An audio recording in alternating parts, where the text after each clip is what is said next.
네, 오늘은 우리에게 하신 것과 같이 하신지라라는 제목으로 함께 말씀을 나누고자 합니다. 여러분, 감사라는 책에 보면 호르메시스, 때로는 악이 되는 독의 비밀이라는 책을 소개하고 있는데요. 여기서 등장하는 호르메시스라고 하는 이 단어의 뜻은 독성 물질이라도 소량을 사용하면 오히려 좋은 효과를 낸다라는 의미를 가지고 있는 용어입니다. 그러니까 예를 들면 우리는 일반적으로 여러분 방사선 하면 굉장히 위험한 것으로 알려져 있고 또 그것이 맞는 것이죠.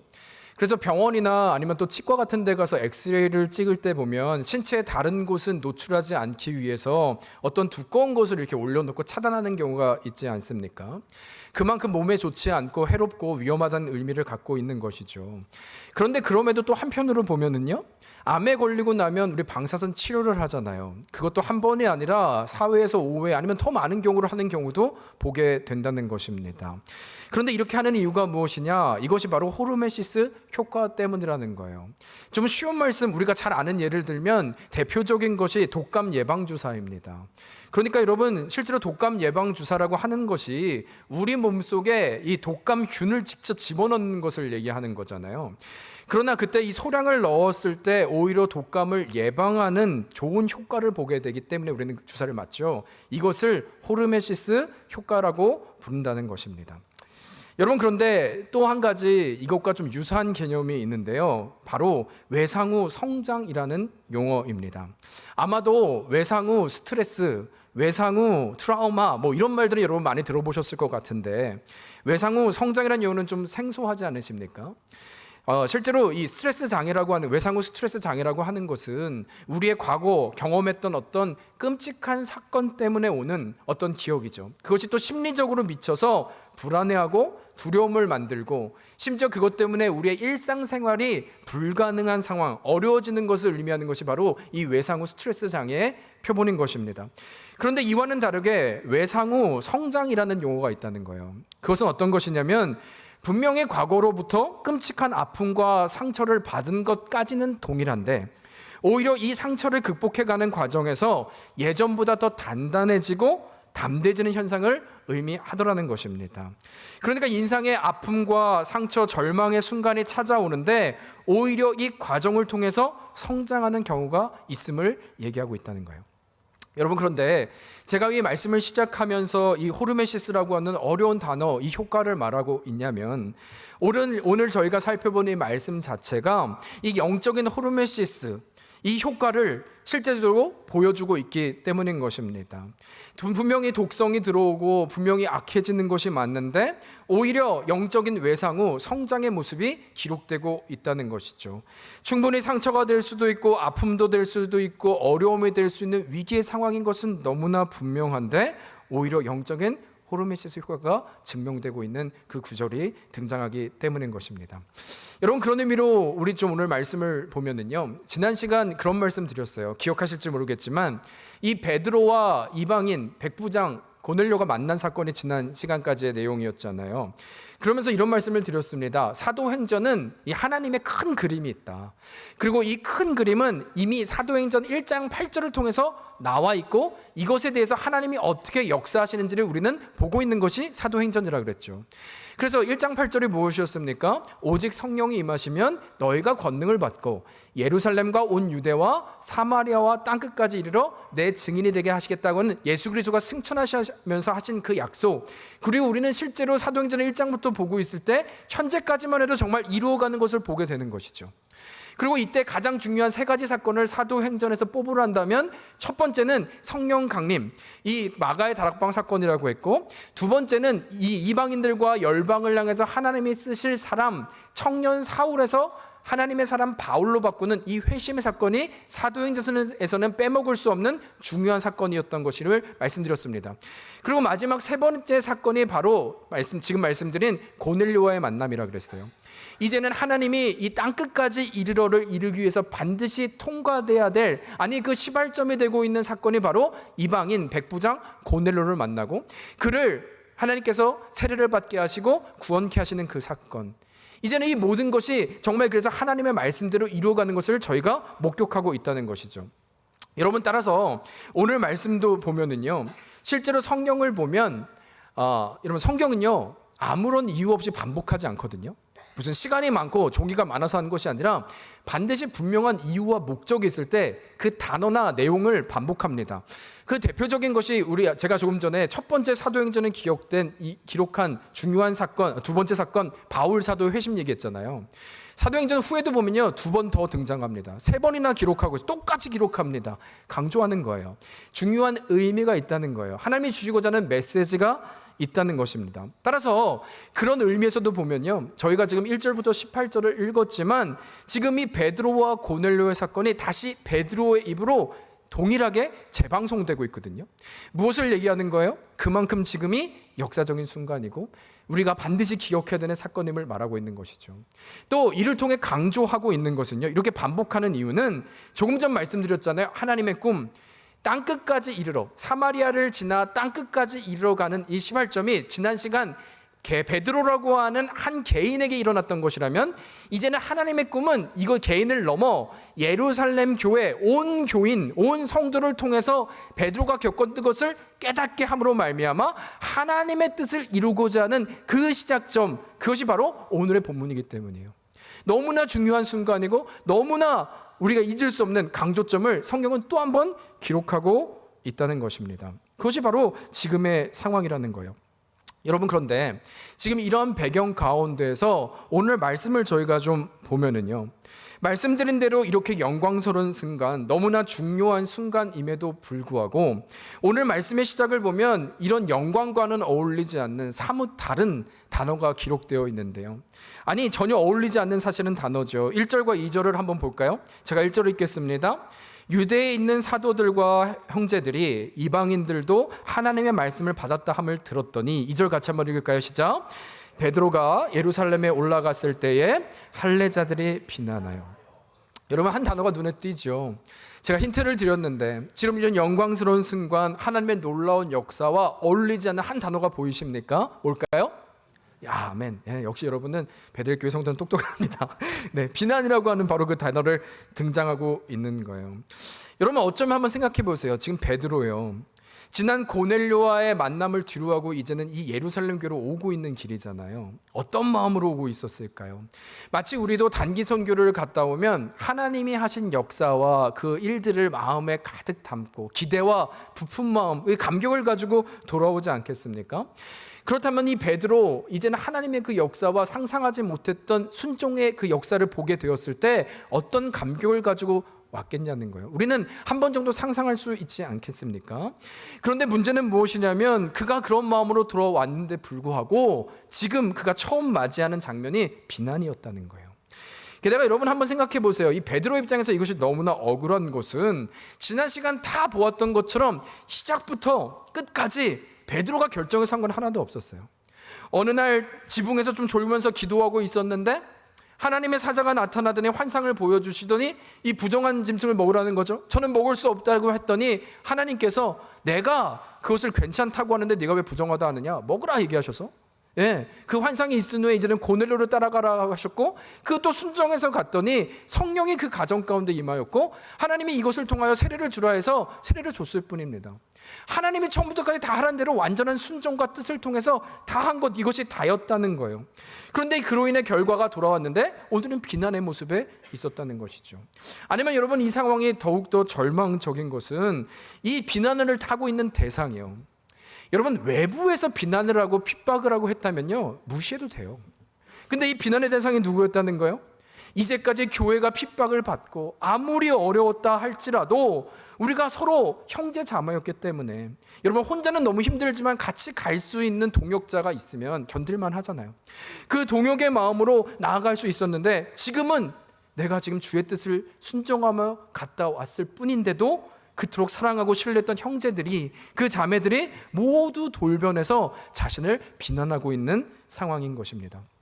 여러분 표정 보니까 너무 남 얘기처럼 들으셔서 현실감이 없어서 좀 말씀드리면, 제가 예를 들어서 하나님이 어떤 그 명령을 하시고 그 말을 듣고 제가 순종을 해서 어디 갔다 온 거예요.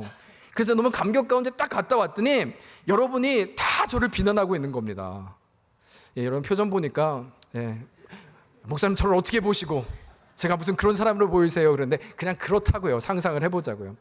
여러분, 만약 그런 상황이 됐다면 제가 어떻게 반응해야 될까요? 그래서 제가 어제 한번 그냥 상상을 해봤거든요. 여러분, 농담인데 저는 깨달았어요. 여러분, 전 베드로가 아니에요. 전 억울할 것 같아요. 저는 너무 못 참을 것 같아요.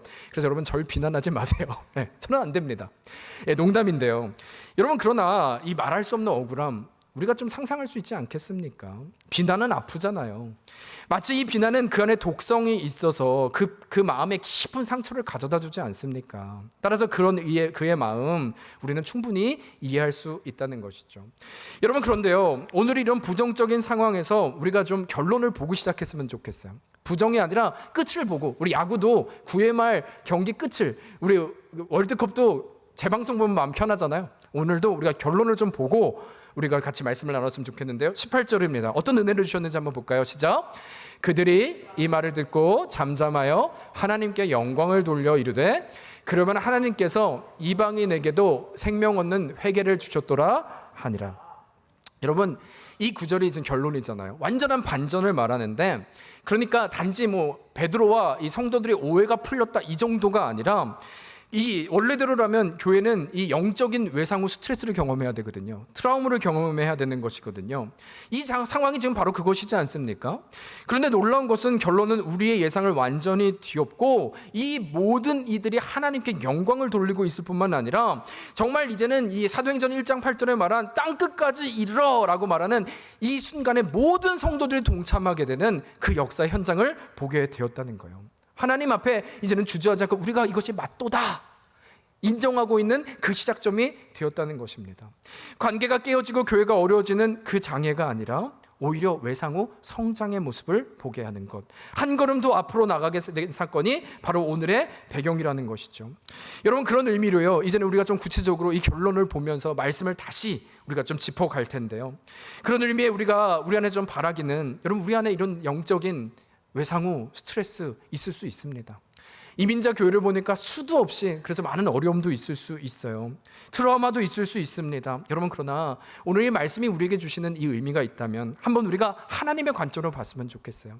어쩌면 이 예배를 통해서 하나님은 우리에게 이 장애 안에 머물라 하는 것이 아니라 정말 하나님의 은혜 가운데 있으면 이 외적인 이 아픔의 성장을 보게 될 것이다. 여러분, 이것을 우리가 믿음으로 취하게 될 때 영적인 외상 후 성장, 그 회복, 그것이 남의 얘기가 아니라 바로 우리의 예배가 될 줄로 믿습니다. 바라기는 그 마음을 주 앞에 드려 회복의 자리로 나아가는 우리가 되기를 주의 이름으로 축복합니다.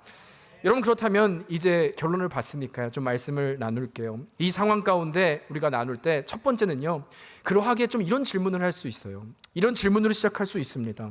무엇이냐면, 그렇다면 왜 하나님께서는 굳이 이 베드로에게 비난받는 상황을 허락하셨을까 하는 것입니다. 제가 여기서 이런 단어를 썼죠. 허락하셨는가? 왜 다시 말하면 이 배경을 통해서 우리에게 주시는 메시지가 무엇일까 하는 거예요. 왜 제가 이 허락이라는 단어를 썼냐면, 여러분, 제가 조금 전 말씀드린 것처럼, 아니 우리가 보았던 것처럼 이 모든 고넬료의 역사는 다 하나님이 하신 거잖아요. 시작부터. 베드로가 한 게 뭐가 있습니까? 순종했을 뿐이죠. 차라리 구약에 있던 요나는요, 도망갔어요. 불순종을 했어요. 그러나 우리가 보았던 베드로는 철저히 순종하고 있었다는 것이죠.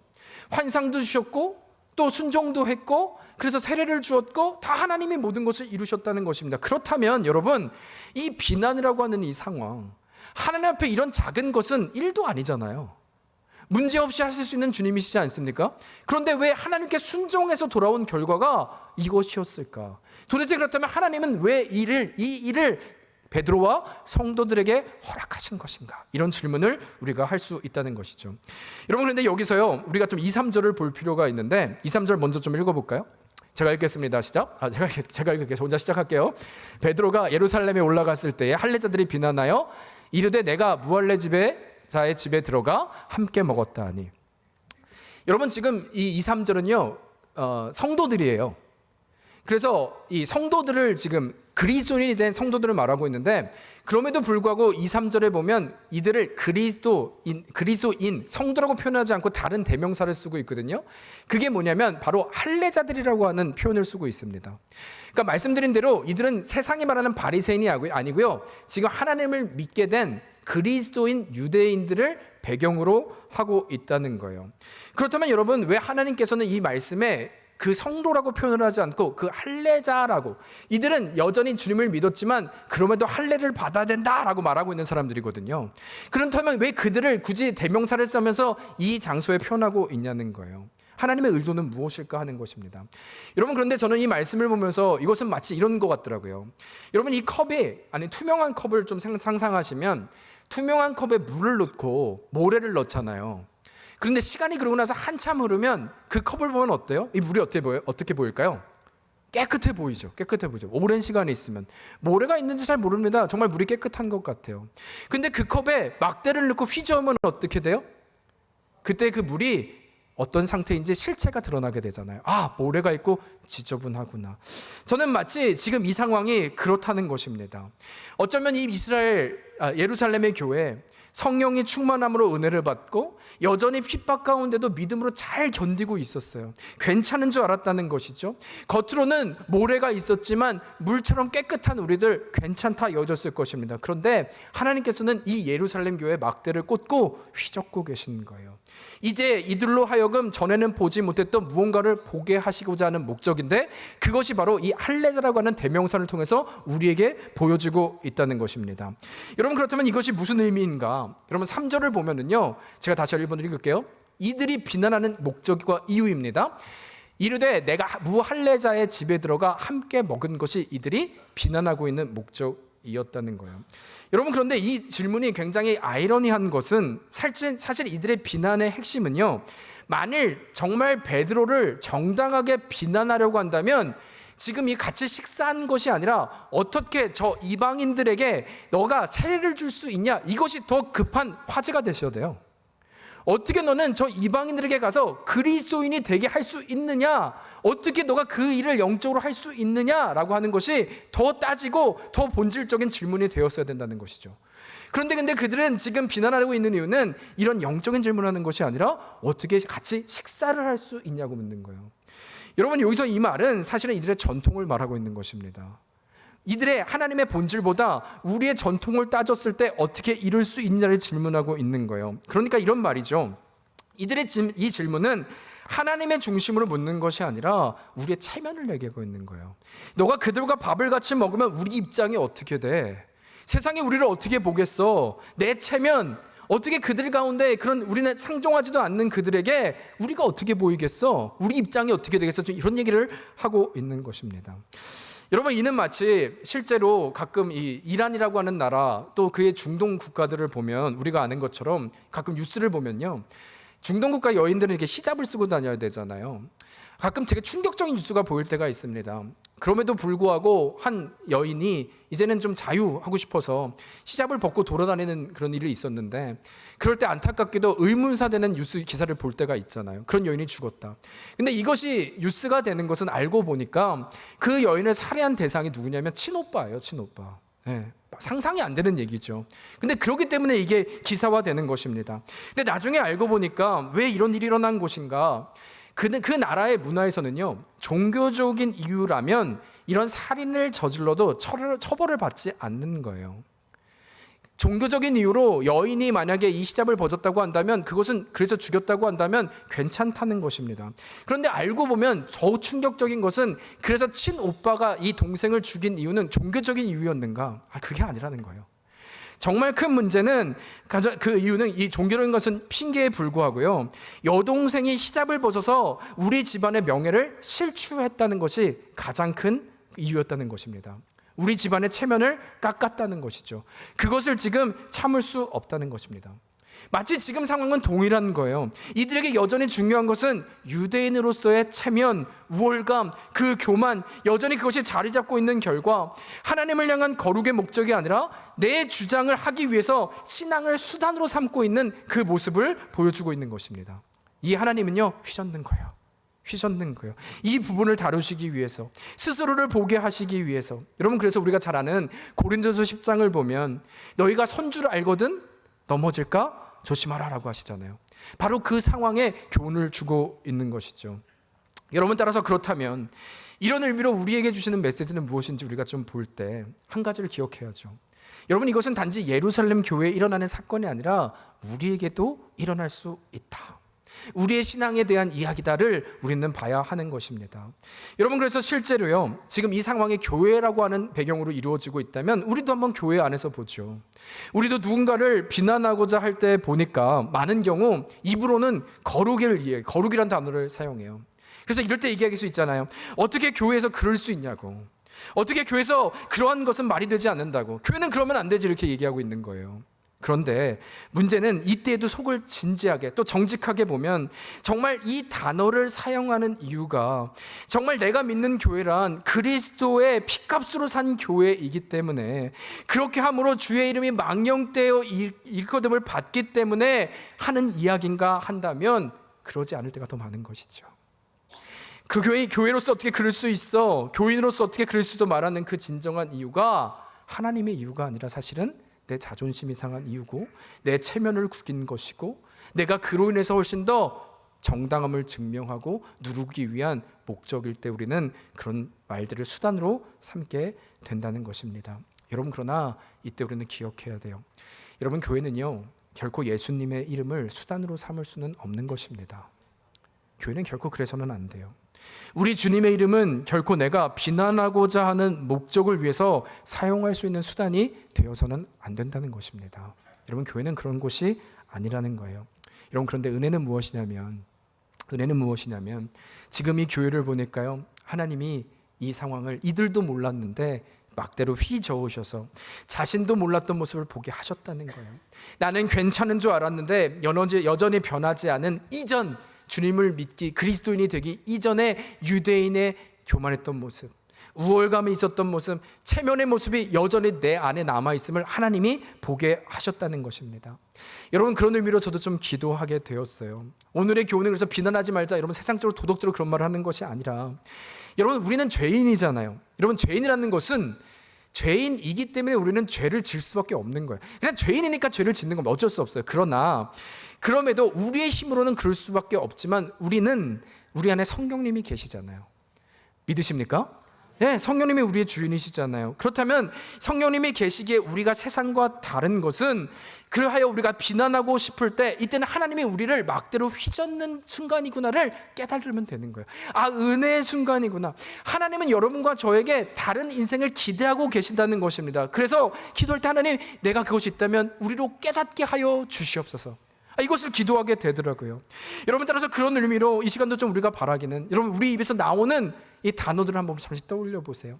어떤 단어들이 나옵니까? 비난이 있지 않습니까? 뱉는 말이지 않습니까? 그러나 그때 그것은 하나님은 나를 휘젓는 순간이구나, 내 자신을 보게 하시는 은혜의 순간이구나. 여러분, 이것을 나로 깨닫게 하여 주셨다면 주여, 나로 주의 자녀 되게 하여 주시옵소서.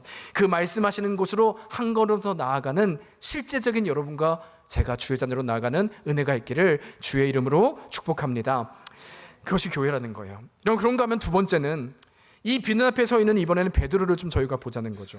이때 우리가 좀 기억해야 될 것은요, 여러분, 주의 뜻대로 살아도 비난받을 수 있다는 것을 반드시 기억해야 된다는 것입니다. 여러분, 그런 의미로 좀 4절을 보면은요, 말씀이 이렇게 시작해요. 이런 억울한 상황에 베드로는 뭐라고 있었냐면, 베드로가 그들에게 이 일을 차례로 설명하여 라고 말을 하고 있어요. 이 일을 차례로 설명하고 있다라는 것입니다.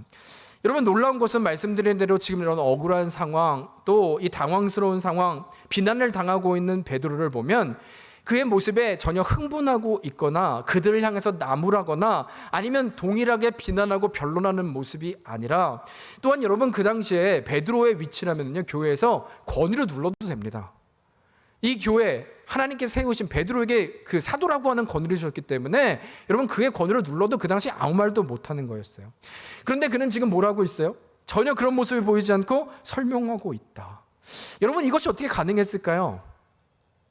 같이 이에는 이 눈에는 해야 되는 것인데 어떻게 그는 이룰 수 있는 것일까? 여러분, 근데 저는 이 장면을 보면서 떠오르는 한 분이 계셨는데 우리 예수님이셨어요. 우리 예수님이요. 여러분, 실제로 이 땅 가운데 인간의 눈으로 볼 때 가장 억울하신 인생이 우리 예수님이지 않습니까? 그가 무엇을 잘못했습니까? 그러나 그럼에도 불구하고 세상은 그를 조롱했죠. 비난을 했죠. 십자가에 달려 죽이기까지 하지 않았습니까? 그러나 그때 우리 주님은요, 그 두렵고 억울한 상황에, 아니 그 순간 마지막은요, 아무 말씀도 없으셨어요. 성경은 침묵했다 이야기합니다. 말없이 끌려가는 어린 양이라고 말을 합니다. 아무 말씀하지 않았다는 거예요. 여러분, 무엇을 의미하는 것이냐면요, 우리 주님이 그 마지막 순간 그 억울하고 말도 안 되는 비참한 상황 가운데 그럼에도 불구하고 침묵하여 걸어가고 계셨다는 것은, 그 데려가신 이유는 무엇이냐면요, 한 가지 이유였잖아요. 아버지의 뜻, 하나님의 영광이었다는 것입니다. 여러분, 따라서 그렇다면 주님께서 이 거룩하게 주의 영광 위에 걷고 있는 이 침묵, 주의 영광 위에 견디고 있는 것은 무엇을 증명하는 것일까요? 이것을 통하여 그는 정확히 보고 있는 것입니다. 내가 무엇을 믿고 있는지, 내가 무엇을 향해 가고 있는지를 이 십자가의 길, 침묵을 통해서 스스로를 증명하고 있다는 거예요. 내가 믿고 있는 것이 정말 무엇인지를 증명하는 증거가 되고 있다라는 것입니다. 여러분, 동일하게 지금도 4절 베드로는 설명하고 있다라고 이야기를 해요. 흥분하는 것이 아니라 설명한다. 동일한 이유입니다. 주의 영광이기에. 그들이 이해하지 못하고 오해해요. 그럼에도 주의 영광이기에 나는 세상의 방법이 아니라 또 입을 닫고 또 설명하고 또 참고 또 인내한다. 무엇을 증명하고 있는 거예요? 그 또한 이것이 내가 무엇을 믿고 있는지를, 내가 누구를 따르고 있는지를, 이 모든 것이 주의 영광임을 내가 침묵을 하며 설명을 하며 나아감을 통하여 나의 믿고 있는 신앙의 능력이 무엇이고 나의 믿고 있는 신앙의 본질이 무엇인지를 그들로, 또 내 스스로를 증명해내고 있다는 것입니다. 이것을 통해서 나아갈 수 있다는 거예요. 여러분, 그러나 이것이 바로 우리의 고백이라면 우리 또한 이 길을 걷고 있기 때문에, 여러분, 그래서 예수님도 하나님의 길을 따를 때 고난이 있었잖아요. 주님도 당하셨다면 여러분, 믿음의 길에서 이 고난은요, 당연한 거예요. 좀 더 정확히 말하면 이 믿음의 길을 걸을 때 비난은요, 당연한 거예요. 아멘 할 때까지 한번 더 해볼까요? 이 믿음의 길에서 비난은 당연한 줄 믿습니다. 네, 아멘 하신 분들에게 비난이 임할 것입니다, 이제. 네. 그러나 그때 우리가 기억할 건 뭐예요? 이런 세상의 길이 아니라 우리도 증명해내자는 거죠. 아, 내가 진짜 뭘 믿고 있는 거지? 내 신앙의 근원이 뭐지? 내가 정말 주의 영광에서 가고 있는 것인가? 여러분, 이것을 참고 인내하고 있다면 우리는 그것을 스스로 보게 될 것입니다. 증명하게 될 것입니다. 우리 안에서 예수 그리스도 십자가를 보게 될 것이고 베드로의 고백을 보게 될 것이고, 이것을 통해서 하나님의 나라를 증명하게 될 줄로 믿습니다. 여러분, 그러나 이때 기억하세요. 우리 혼자가 아니라요, 우리 그 찬양 좋아하잖아요. 어두움에 밝은 빛을 비춰주시고 너의 작은 뭐에도요? 신음에도 응답하신. 그래서 명하시죠? 너는 어느 곳에 있든지 주를 향하고 주만 바라볼지라. 여러분, 만일 저 혼자 가라고 하면 저는 못 갈 것 같아요. 근데 이미 주님은 세상 끝날까지 내가 너와 함께 있겠다, 내가 작은 신음에도 응답하신다 얘기하십니다. 여러분, 주님은 우리와 함께 하십니다. 내가 그 주의 영광의 이 자리를 믿음으로 견디고 살아낼 때 하나님은 우리와 동행함으로 승리의 자리로 인도하실 줄 믿습니다. 그 자리에서 승리하는 여러분과 제가 되기를 주의 이름으로 축복합니다. 여러분, 그렇다면 이제는 좀 마지막인데요, 이제 우리가 결론을 보았던 처음의 장면으로 좀 돌아와야 될 것 같아요. 그렇다면 이토록 비난했던 할례자들과 또 그 비난을 견디었던 베드로요, 그러나 이 모든 우리 회복을 보았죠. 하나님의 맞추신 퍼즐이거든요. 전혀 극과 극의 모습인데, 이 퍼즐의 모습을 보면 결국 하나님이 이루신 한 공동체 퍼즐을 저희가 보고 있다는 것이죠. 그렇다면 이 모든 상황 가운데 영적인 외상 후 그 비참함에 스트레스가 정상일 텐데 어떻게 이런 성장의 모습을 갖게 한 것일까? 어떻게 이들 또한 비난했던 이들이 이방인을 품는 놀라운 역사가 오늘 말씀의 결론으로 기록될 수 있는가? 여러분, 이에 15절에서 17절입니다. 제가 읽겠습니다. 내가 말을 시작할 때 성령이 그들에게 임하시기를 처음 우리에게 하신 것 같이 하는지라. 내가 우리 말씀에 요한은 물로 세례를 베풀었으나 너희는 성령으로 세례를 받으리라 하신 것을 생각나노라. 같이 읽을까요? 17절 시작. 그런즉 선물을 그들에게 주셨으니 내가 누구이기에 하나님을 능히 막겠느냐 하더라. 여러분, 지금 이 구절은 어떻게 이들이 교회가 모든 장벽을 뛰어넘고 하나님의 공동체가 될 수 있는 근거를 말하고 있는데요. 정확히 말할 때 먼저 16절을 보세요. 지금 내가 주의 말씀에 요한은 물로 세례를 베풀었으나 너희는 성령으로 세례를 받으라 하신 것이 생각났다. 여러분, 이것을 한마디로 정의하면요, 내가 한 것이 아니라는 거예요. 내가 한 것이 아니다. 지금 그 고백하고 있는 거예요. 무슨 얘기예요? 내가 믿게 한 것이 아니라, 내가 믿는 것이 아니라 성령으로 세례를 성령께서 하셨다. 지금 그 말을 고백하고 있는 것입니다. 여러분, 따라서 이것이 어떤 의미냐면요, 15절을 보면 17절과 반복되는 단어가 있는데, 내가 말을 시작할 때 성령이 그들에게 말씀하시기를 처음 우리에게 하신 것과 같이 하는지라 라고 할 때 여기서 같이라는 거예요. 17절도 보면 두 번째 줄에 그렇게 얘기하죠. 그리스도를 믿을 때 주신 것과 같은 선물을 그들에게 주셨다. 제가 지금 뭘 강조했어요? 같은이라는 단어이지 않습니까? 여러분, 결국 이런 거예요. 다시 말하면 여러분과 저의 이 그리스도인의 과거의 정체성은 무엇이었냐면 죄인입니다. 여러분, 그래서 생각해 보세요. 죄인과 죄인이 만나면 그 관계는 어떤 일이 생길까요? 부딪힐 수밖에 없는 거예요. 부딪힐 수밖에. 죄인과 죄인이 만났는데 어떻게 화목할 수 있습니까? 부딪힐 수밖에 없는 것이죠. 그래서 실제로 세상을 보세요. 세상은 계속해서 누가 나와 맞는 사람인지를 찾아요. 내 수준에 누가 맞는 거야? 나랑 좀 맞는 사람이, 저 사람 나랑 너무 다 달라. 죄인과 죄인이 만나니까. 그래서 여러분, 학연과 지연과 우리는 출신 막 찾아당기잖아요. 나랑 맞는 사람이 누군지를, 나의 수준에 맞는 사람이 누군지를 계속 찾아다니는 것이죠. 죄인의 모습입니다. 따라서 여러분, 지금 우리도 보시라는 거예요. 여기, 그런데도 불구하고 우리 자체를 보면 우리 지금 공동체 안에요. 여기 안에는 여러분, 믿으실지 모르지 90에 넘으신 어르신이 계시고요, 20대 초반인 우리 청년들도 있습니다. 여러분, 세상의 관점으로 보면요, 이런 조합은 불가능해요. 되게 불편한 자리가 될 수도 있고, 아니 왜 우리가 이렇게 모여야 되는 것입니까? 세상은 이렇게 하지 않는다는 것이죠. 그러나 이에 이 주 안의 공동체가 놀라운 것은 세상에서는 이렇게 너무나 다르고 세상에는 불가능한 임에도 불구하고 바로 이 같은이 될 때 공동체가 되는 것인데, 너도 다르고 나도 다른 것이 세상의 방법이고, 너의 생각과 나의 생각과 너의 출신과 나의 출신, 너의 연령과 나의 연령과 성별이 다 다른 것이 세상의 방법일지라도 이젠 그것이 아니라 그런 우리를, 그런 죄인 같은 우리를 하나님께서 너도 만나주시고 나도 만나주시고 나를 만나주신 것 같이 너를 만나주셨다면 이제는 그것이 근거가 되어서 우리가 이 자리에 있게 될 것이구나, 이것을 믿는 것이 하나님의 공동체임을 말하는 거예요.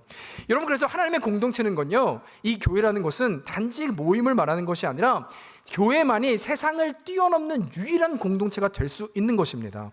세상이 말하는 우리가 우리가 하나가 되자, 여러분, 세상은 절대 우리의 이해 관계로만 되기 때문에 불가능합니다. 그러나 우리는 예수 그리스도로 말미암아 하나님께서는 나를 만나 주셨고 하나님께서 너를 만나 주셨기에 우리는 같이라고 하는 개념 때문에 하나가 되었기에 세상의 유일한 평화의 소망이 될 수 있는 것입니다.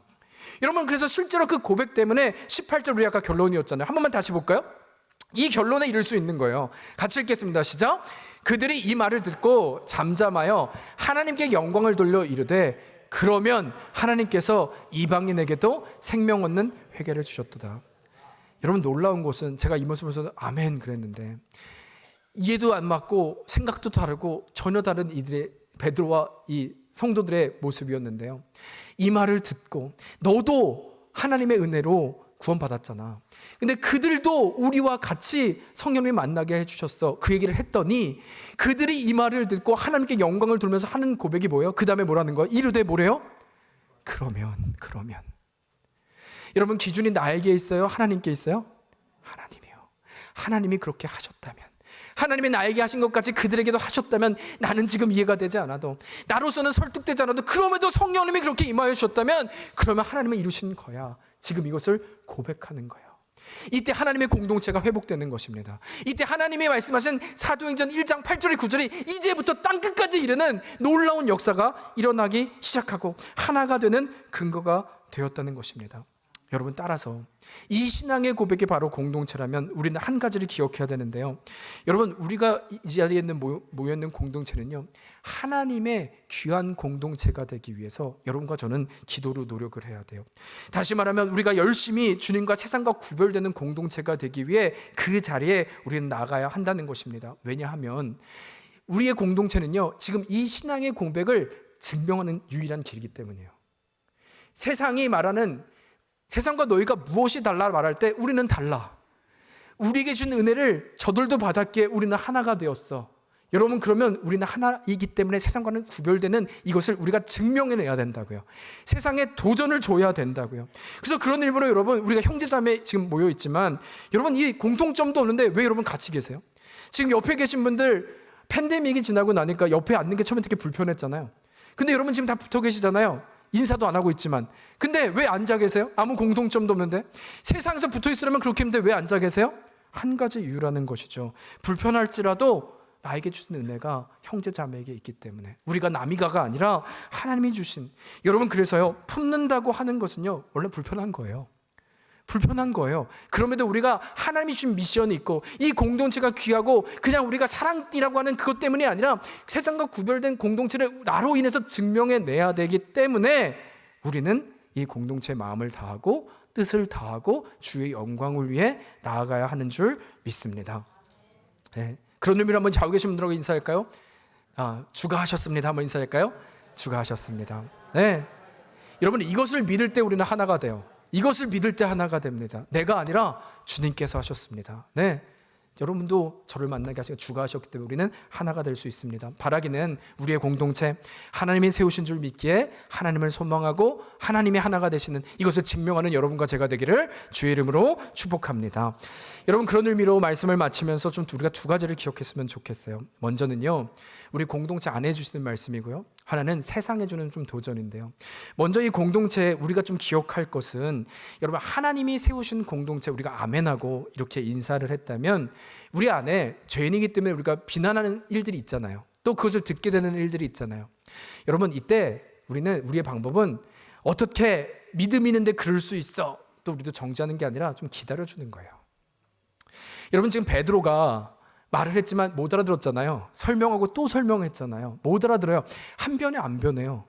그러나 놀라운 것은 하나님의 은혜가 임하니까 이들이 주의 영광 가운데 임하는 일이 있지 않았습니까? 그러면 이것은 신앙과 믿음으로만 이길 수 있는 것인데 이때 우리는요, 기다려주는 거예요. 기다려주는 거예요. 아멘을 안 하시는군요. 기다려주는 거예요. 네, 쉽지 않지만 이것이 믿음의 능력입니다. 그렇지. 근데 하나님이 하실 거야.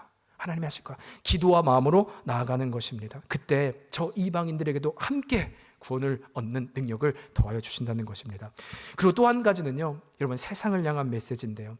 그럼에도 말씀드린 대로 세상을 향한 우리에게 사명이 있다면 이 공동체를 통해서 주의 영광을 위해서 우리는 하나가 되고 이것을 증명하여 세상으로 나아가야 되는 것이라면요, 우리가 세상을 대할 때 우리는 결코 정죄가 아니라 긍휼의 마음으로 저 이방인들, 저 세상을 대해야 한다는 것입니다. 여러분, 어떤 의미냐면 실제로 누군가 이런 말씀을 하시더라고요. 만일 어떤 자녀가 내 아들이나 딸이 결혼하려고 하는데 그 상대방이 교회를 다니지 않는 거예요. 그럴 때 이런 말 할 수 있잖아요. 그런 상황에서 내가 결혼하려고 하는데 안 된다. 우리 집안은 몇 대째 크리스찬 집안이야. 몇 대째 기독교 집안이야. 절대 그런 일이 있어서는 안 돼. 아니, 심한 경우에는 뭐 꼭 그럴 때는 그런 말 하죠. 내 눈에 한번 흙 뿌려주고 싶어요. 이렇게 흙이 들어가기 전까지는 절대 안 된다. 여러분, 좀 오해하시지 말고, 제 말은 우리가 그리스도인인데 아무나 받아들였는데 뭐 그런 말씀을 드리고자 하는 것은 아니에요. 아무 종교나 괜찮다 그 말씀을 드리는 것이 아닙니다. 여러분, 오해하지 않으셨으면 좋겠어요. 그러나 제가 좀 말씀드리고 싶은 건 이런 겁니다. 우리가 거절하는 이유가, 아까 제가 유대인들 말하는 체면과 우월감과 교만을 말씀드렸잖아요.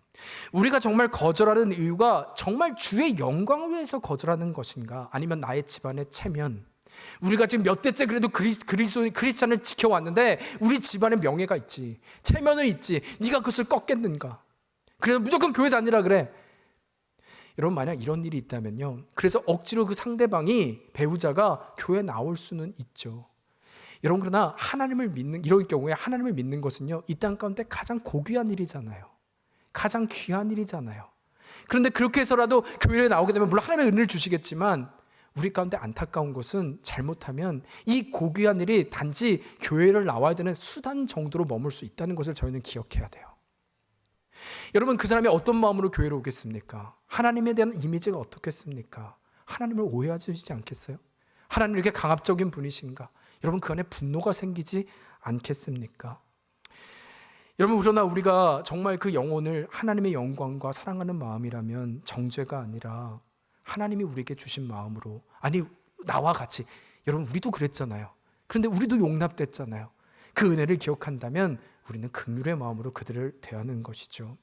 여러분, 어쩌면 저는 이 세상에 이 비난 때문에, 이 잘못된 우리의 고집과 우월감과 교만 때문에 더 이상 교회를 출입하지 않는, 교회를 떠난 분들이 많지 않을까 조심스럽게 생각을 합니다.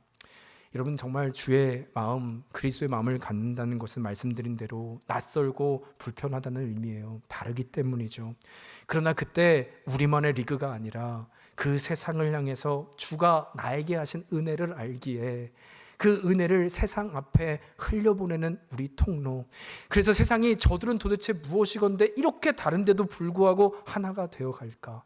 저렇게 연령도 다르고 출신도 다르고 모습도 다르고 생각도 다른데 저들은 도대체 무엇이건데 저렇게 될 수 있을까? 이것이 도전이 되어 그 사랑의 공동체 안에 회복을 이루게 하는 것.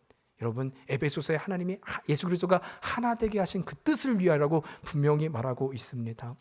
여러분, 혹시 그 대상이 우리 남편과 아니면 아내와 아니면 부모님이나 자녀, 이웃이지는 않습니까? 여러분, 그때 우리가 기억합시다. 낯설고 불편합니다. 그러나 그 우리에 대하는 자세는 우리의 체면과 우월감이 아니라 우리에게 받은 은혜를 흘려보내는 것입니다. 그때 하나님의 나라는 여러분과 저의 고백을 통해서 일어설 줄로 믿습니다. 여러분, 우리가 그 은혜를 붙들고 주 앞에 나아가는 이번 한 주 되기를 주의 이름으로 축원합니다. 우리 그런 마음으로 좀 주님 앞에 구할까요? 우리가 구해야 될